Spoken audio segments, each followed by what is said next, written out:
Hello everyone, welcome back to my channel. చాలా రోజులైంది కదా, బండి చాలా దుమ్ము కొట్టుకుపోయింది. దసరాకి పూజ క్లీనింగ్ కూడా చేయించలేదు దీన్ని. ఇప్పుడు ప్రస్తుతానికి టైర్లు మార్పియడానికి వెళ్తున్నాం. మొత్తం ఫ్లాట్ టైర్ అయిపోయింది బండిది, మీరు చూడొచ్చు. ఫ్రంట్ టైర్, వెనక టైర్. ప్రస్తుతానికి కొంచెం గాలి కొట్టించుకొని ఎంఆర్ఎఫ్ షోరూమ్ వరకు వెళ్తున్నాము. ఎంఆర్ఎఫ్ షోరూంలో మొత్తం కొత్త టైర్లు మార్పిద్దాం అనుకుంటున్నా. ఆల్రెడీ వంశీ అక్కడ వెయిట్ చేస్తున్నాడు అనమాట. మొత్తం సెట్ చేసిండు. 7200కి front and back tyres MRF Zapper stock tyres వేపిస్తున్నా. అండ్ డైరెక్ట్ హెల్మెట్లోకి వెళ్దాం. ఏదో తెలియదు, దేవుడికి ఎరక. మొత్తం ఫ్లాట్ టైర్ అయిపోయింది అనమాట. ఫస్ట్ కొంచెం గాలి కొట్టించుకొని వెళ్తాము. గోవా ట్రిప్ నుంచి ఇలాగే ఉంది చూడండి. మొత్తం ఒక్క క్లిక్తో స్టార్ట్ అయింది, అది చూసుకోలే. ఫస్ట్ ఇది చూడండి, స్పైడర్ దుమ్ము గిమ్ము. ఇప్పుడు వచ్చేటప్పుడు క్లీన్ కూడా చేపిద్దాము, అది కొన్ని సినిమాటిక్ షార్ట్స్ తీద్దాము. ప్రస్తుతానికి ఆల్ సెట్. అండ్ కార్ మొన్న వైజాగ్ తీసుకెళ్ళినా కదా, ప్రతి ఒక్క రిమ్ బెండ్ అయింది మంచిగా. మొత్తం alignment, wheel alignment, wheel balancing అన్నీ చేయించి సెట్ చేయించిన. అబ్బా, టైర్ తిరగట్లే, మొత్తం టైర్ తిరగట్లే, ఏమేమో అయిపోయింది. అండ్ కార్ కడిగించి కవర్ చేసి కూడా పెట్టినా. నైజాతలే డన్. ఫస్ట్ గాలి కొట్టిద్దాం. లారీకు ప్యాచ్ వర్క్ వేస్తారు కదా, ఆ ప్యాచ్ వర్క్ వేయించిన అనమాట. గోవా రైడ్ లాస్ట్ డే రోజు కొంచెం మెల్లగా వెళ్ళాలి, లేకుంటే అలెవిల్ చేతికి వస్తుంది. అండ్ వెళ్దాం పదండి. టోటల్ సెకండ్ గేర్లో తీసుకుపోవాల్సి వస్తుంది. ఇది దేనికి మార్జినో అర్థమవుతలేదు. ఓ మార్క్ అయితే చూపించుతుంది బండి. వచ్చినాక మంచి ఫోమ్ వాష్ చేయాలి, ఇక్కడనే చేస్తారు foam wash. And top box కూడా ఆర్డర్ పెట్టినా అనమాట ముంబైకి, అది వచ్చేసింది. అది అన్బాక్సింగ్ రేపు చేద్దామని అనుకుంటున్నా. ఫస్ట్ ఈ పని అయిపోతే, క్లీనింగ్ మొత్తం ప్రాసెస్ అయిపోతే ఆ టాప్ బాక్స్ అన్బాక్సింగ్ చేయించుకోవచ్చు. ఇక్కడ పెట్రోల్ బంక్ దగ్గర గాలి కొడతారు. సారీ, రాంగ్ రూట్లో పోతున్నాయి, ఎందుకంటే ఈ పక్కనే కదా. ఈ యూటర్న్ తీసుకుంటే 2 కిలోమీటర్లు తిరగాలన్నమాట. పోవడం 1 కిలోమీటర్, రావడం 1 కిలోమీటర్, అది పరిస్థితి. కొత్త టైర్లు పోతున్నాయి. ఇక్కడే ఎంఆర్ఎఫ్ షోరూంలో అన్ని షోరూంలు ఉన్నాయి, అపోలో షోరూంలు ఉన్నాయి. కానీ ఈ 2019 డామినర్ ఫ్రంట్ టైరు కొంచెం వేరే ఉంటుంది అన్నమాట. ఏరియా లేదు ఇక్కడ. ముందర కొట్టిద్దాం. టైర్ దలారం खाली वहाँ तक गए तो बस मेरे को कुछ भी नहीं है उसमें.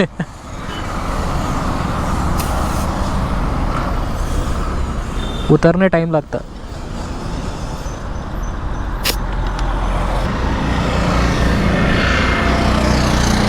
नेरेड में तक गए तो बस है.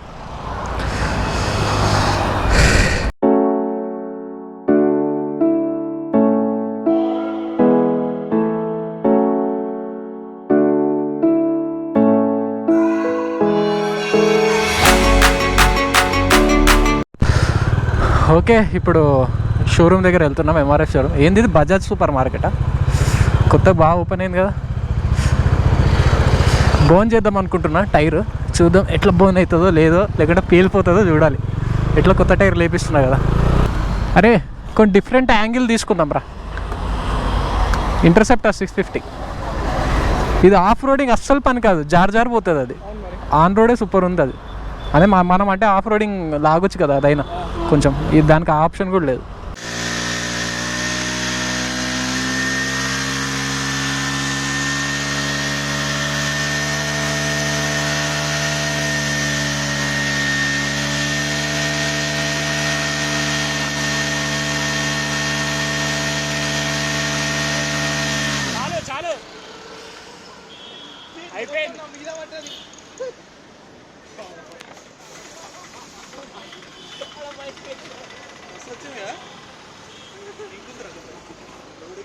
బర్న్అవుట్ అయింది చూడం, రోడ్ మొత్తం గీసుకుపోయింది. నేను ఇట్లా తీయడం మర్చిపోయాను. ఎట్లా తీయడం నేను లేచిన మనోడు స్లో మోషన్ లేదు.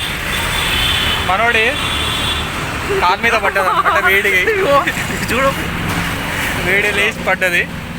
అండ్ మొత్తానికి టైర్ కూడా మొత్తం అరిగిపోయింది. యాక్చువల్గా దానికి మొత్తం పొగొచ్చిన తర్వాత వచ్చాయి కదా, ముందే చెప్పొచ్చు కదా, ఐడియా ఇచ్చింది వీడే.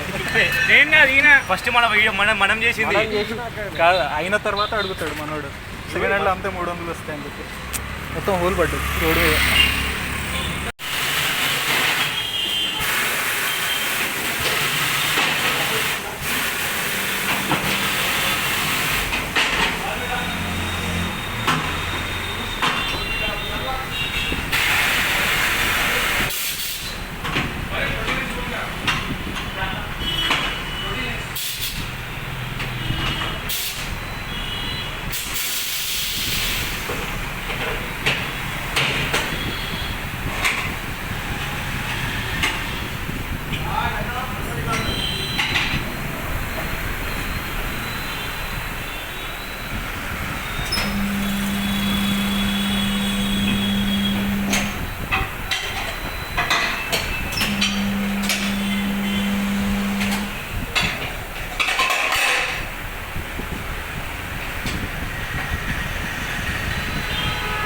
మొత్తం ఫైర్ వస్తుండే, పోలీసు వాడు ఉరికొస్తుండే దాంతోపాటు.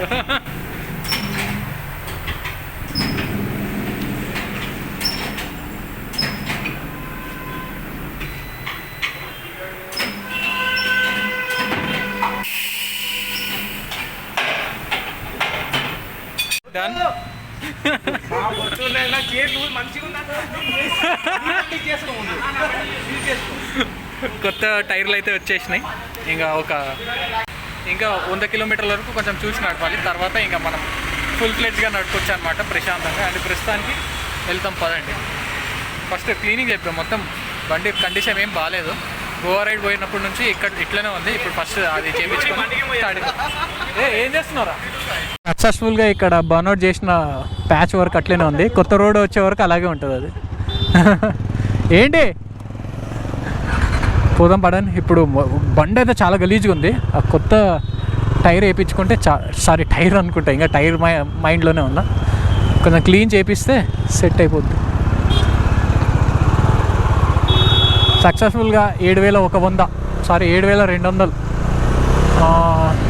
ఫ్రంట్ టైర్ వచ్చేసి 3,100, వెన్కిల్ టైర్ వచ్చేసి 4,100 ఇంక్లూడింగ్ ఫిట్టింగ్ మొత్తం కలిపి 7,200 అయింది. అన్న తెలిసిన అన్న కొంచెం డిస్కౌంట్ ఇచ్చాడు, లేకుంటే 7,500 8,000 అయ్యేది. స్టాక్ టైర్స్ వేయించినందుకు కంపెనీ ఇచ్చిన స్టాక్ టైర్స్. ఇంకా మంచి టైర్లు వేపిస్తే 12,000 13,000 14,000, ఇంకా ఎక్కువ డబ్బులు ఉంటే 20,000 కూడా కావచ్చు. డిపెండ్స్ ఆన్ ఎంత ఖర్చు పెడితే అంత. ఇక్కడ నేను లెఫ్ట్ 21,200 కిలోమీటర్లకి కొత్త టైర్ లేపించిన. చూద్దాం ఈ టైర్ ఎన్ని కిలోమీటర్లు వస్తాయి మళ్ళీ. ఓకే, బైక్ క్లీనింగ్ దగ్గర కదా, బైక్ క్లీనింగ్ దగ్గరికి అయితే వచ్చేసిన. ఇంకా క్లీనింగ్ చేపిద్దాం. పర్ బైక్ 200, మనోడు 150 అన్నాడు. 200 అంట.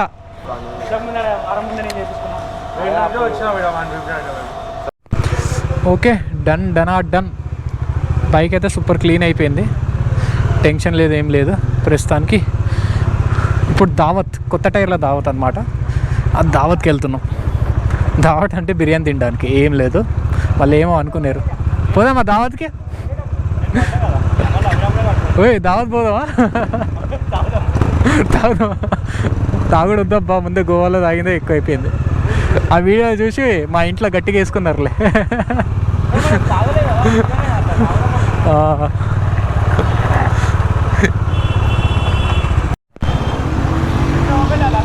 పెట్టేస్తా. ఈ చిన్న స్కూటీని జరుపు పక్కకి.